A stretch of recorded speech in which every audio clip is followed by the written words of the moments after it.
사사무예의 진정한 경지란 무엇인가? 5번째 시간입니다.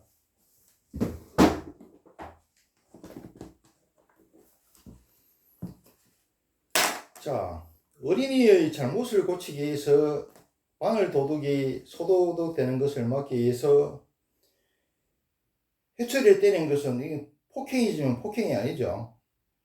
이거는 큰 악을 미리 막는 선이죠. 또 어린아이가 폭탄주를 마시고 고스톱을 치면은 이건 싹쏘고 놀아쳐. 나쁜 놈이죠. 그렇지만은 직장인이 폭탄주 잘 마시고 고스톱 잘 치면은 이건 사회성이 좋은 거죠.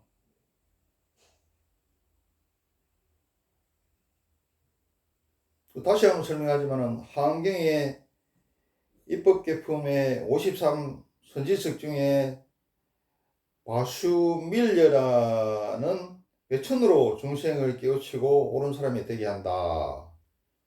서산대사 원효대사가 성병을 일으키고 원효 스님은 요석공주와 결혼하여 대학자인 설총 이두 만들고 황계 지은 설총을 낳고 그 당시에 무예가를 지어 부르면서 거지들과 어울리고 춤췄죠. 그리고 글도 모르고 자기 이름도 쓰지 못하는 중생들에게 불교를 가르치고 심어주고 또 현실의 고통에 이해를 얻고 미래의 희망을 주기 위해서 나무아비 타부를 가르쳤죠. 또 건달짓을 하면서도 양심에 따라 선악을 구별하고 늘 약자, 정의, 국가를 생각했던 동양 최고의 주목 시라소니 같은 사람이다. 또 이런 사람이 보살이고 진흙 속의 연꽃이고 사사무예를 현실에 구현하는 사람이다. 물론 시라소니는 사사무예 뭐 이런 단계 이런 건 모르겠죠. 그렇지만은 그걸 이론은 몰랐지만은 그 사람의 행적은 사사무예 단계를 갖다가 현실에 구현한 겁니다. 구현한 보살이죠. 그리고 막대한 국가 보증 외채, 특혜 대출, 세금을 갖다 썼지만 국가 경제를 발전시키고 큰 기여를 했죠. 건설, 자동차, 조선 이런 국가 기관 산업 위주로 했고 남북 화해에도 큰 역할을 했고 또 뭐 여자를 탐했지만은 당당하게 나는 결코 여자에게 지탄과 원한을 사지 않았다. 이럴 말을 당당히 하는 정주영 왕회장 같은 분이 사사무예 단계를 실천한 대보살이다.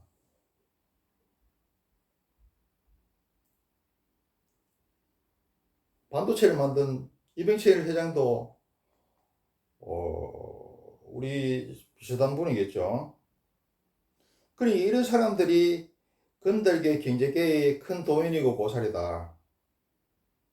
그 건달은 없을 수가 없고 또 경제인은 또 없을 수가 없죠.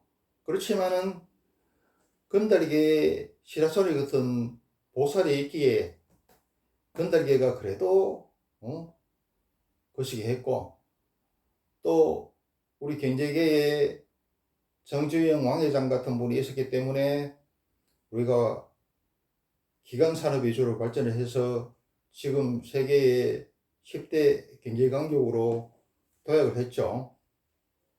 그러니까 이런 양반들이 실질적으로 큰 도인이고 보살이다. 사사무예 단계를 현실에 구현한 사람이다.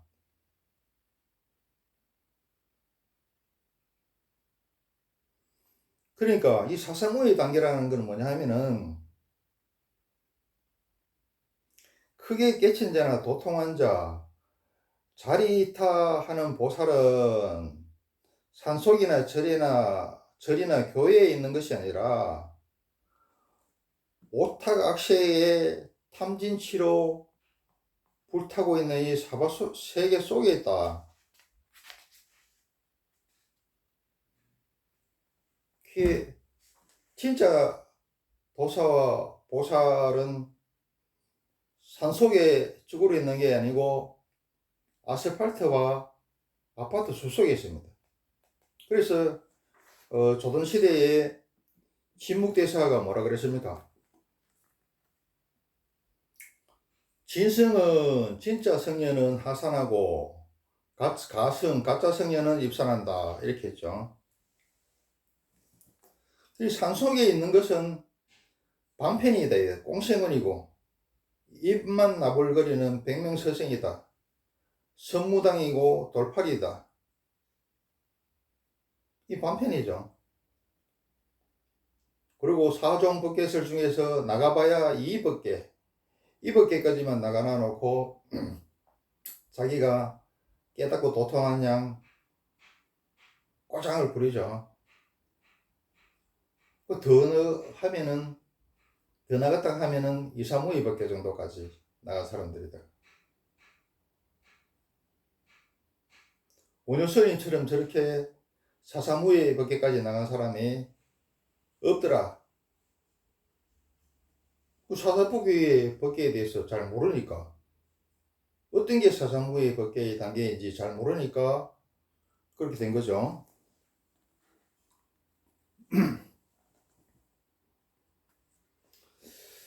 그리고 이제 우리 조영원 선생은 사전법계설에 대해서 이렇게 이야기해 놨어요.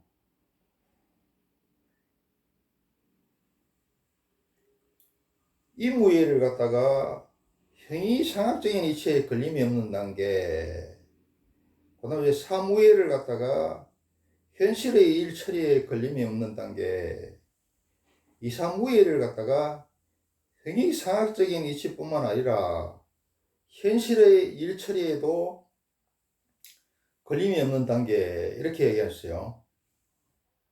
특히 사사무예 단계를 갖다가 일과 일, 모순과 모순, 극과 극에 걸림이 없는 최고의 경지인데, 이제 예를 들면은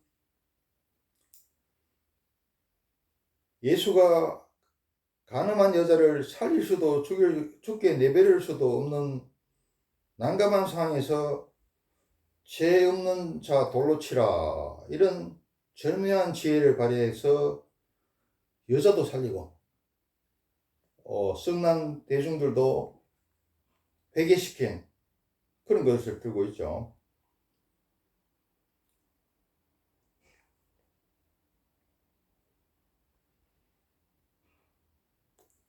그 당시에 또 이스라엘의 또 나쁜 사람들이 예수를 모함하기 위해서 그럼 세금을 내야 됩니까 말아야 됩니까, 이렇게 또 시험을 하죠.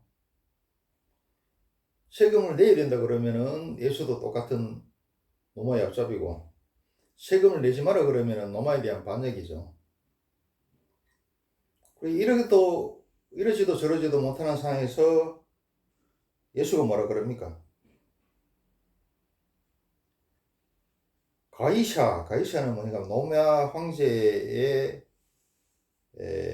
입니다. 가이샤의 것은 가이샤에게,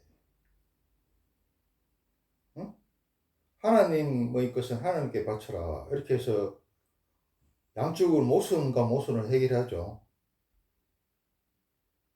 이도 저도 해결하면서 이도 저도 걸리지도 않죠. 양쪽을 다 만족시키면서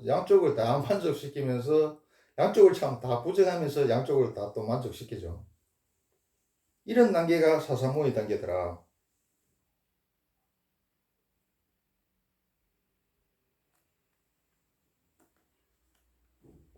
그런데 진정한 사사무의 경지라는 복과 지혜를 다 구족하여서 다 갖춰서 능수능란한 세상사 일처리뿐만 아니라 중생들을 크게 교화 구제하고 그 자신도 살아서나 죽고 나서나 모두 영광이라야 하는데, 4대 성인 중에 이걸 구현한 사람은 부처님밖에 없어요. 공자는 개무시당했고 살아서. 그 다음 주에 소크라테스는 모함당해서 죽었죠. 우리 예수님도 모함당해서 죽었고. 그러니까 살아서나 죽었으나 다 영광이고 사사무예의 단계를 완전하게 구현한 분은 부처님이다. 이제 마무리할 시간이 왔네요. 그동안 이 5회에 걸쳐서 사사무예 경계에 대해서 진정한 경계에 대해서 설명을 했는데,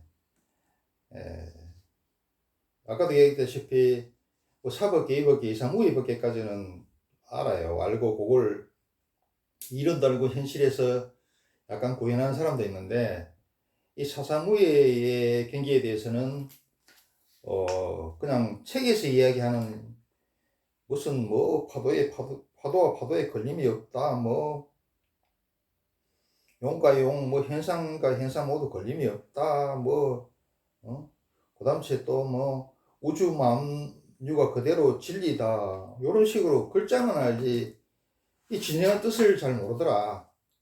그리고 진정한 뜻을 모르니 현실에서 사사무예 단계를 구현할 수도 없다. 또 사사무예 경계를 이론상 완전히 알았다 하더라도 내공이 안 돼서 사사무예 경계를 현실에서 완전히 구현을 못 하더라.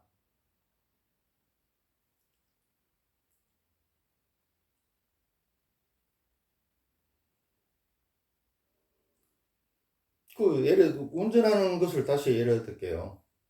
운전 학원에 가서 운전 이론 시험을 합격했어. 그 다음 째 운전을 하긴 하는데 운전면허 시험장 그 코스 그것만 할 줄 알아. 그 다음에 시내에 나가서 운전하거나 고속도로에서 나가서 운전하면 벌벌벌 떨어.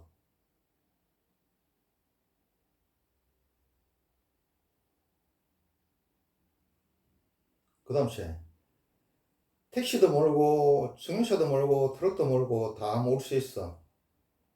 또 그 다음에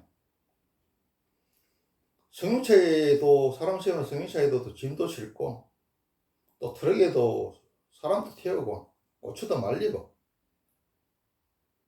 전쟁터에서는 기관총도 달아서 쏘고 또 대포도 끌고 또 환자 있으면 환자를 또 실어서 또 병원에 또 데려다 주고 또 심하면은 차를 몰고 적진에 뛰어들어서 육탄 돌격 하는 그런 단계.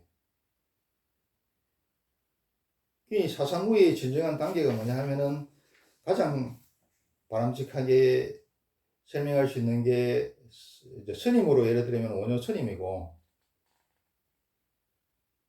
현실 오타각시의 이 사바세계에서 예를 들면은 건달계의 시라소니 같은 분, 경제계의 우리 정주영 왕회장 같은 분, 이런 사람이 진짜 고단수고, 이런 사람이 그 환경의 입법 개품 중에 진짜 선지식이다. 이런 사람이 사사무의 단계에 대해서 이론은 모르지만은 그걸 현실에서 실천한 양반이다.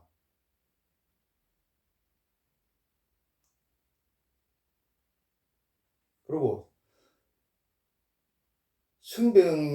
조선시대 성병이 일어나서 왜군을 물리쳐서 백성을 구하고 나라를 구한 성병의 그 구국 활동이 사사무의 단계다.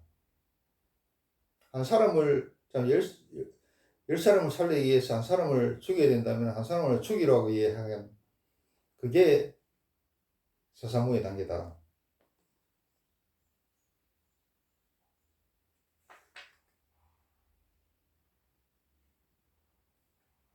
그리고 이 매춘으로 중심을 깨우치는 그 입법개품의 53 선지식 중 과슈밀려 이런 거 해당된다. 그래서 이제 사상후의 경제에 대해서 제대로 알았으니까 우리 스님들은 이법계까지 깨치고 그게 다인 줄 알고 뭐 깡깡천명 무슨 뭐 꼬장 부리지 마시고 공부를 더 했으면 좋겠습니다. 그리고 일반인들도 사상후의 단계를 현실에서 구현은 못하겠지만은 그래도 이런 게 있으니까 한번 흉내라도 한번 내보는 게 필요하다. 시작이 반이고 첫걸음이 또 완성이나 같죠. 이걸 보는 사람은 별로 없겠습니다만은 그래도 후학들 중에 한 사람이라도 보면 좋겠고 볼 사람이 있을 것이고 또 이 사상후의 경계에 대해서 이해를 하고 실천을 하는 사람이 없기 때문에 또 그것을 설명해 놓은 곳이었기 때문에 내가 나서서 설명을 했습니다.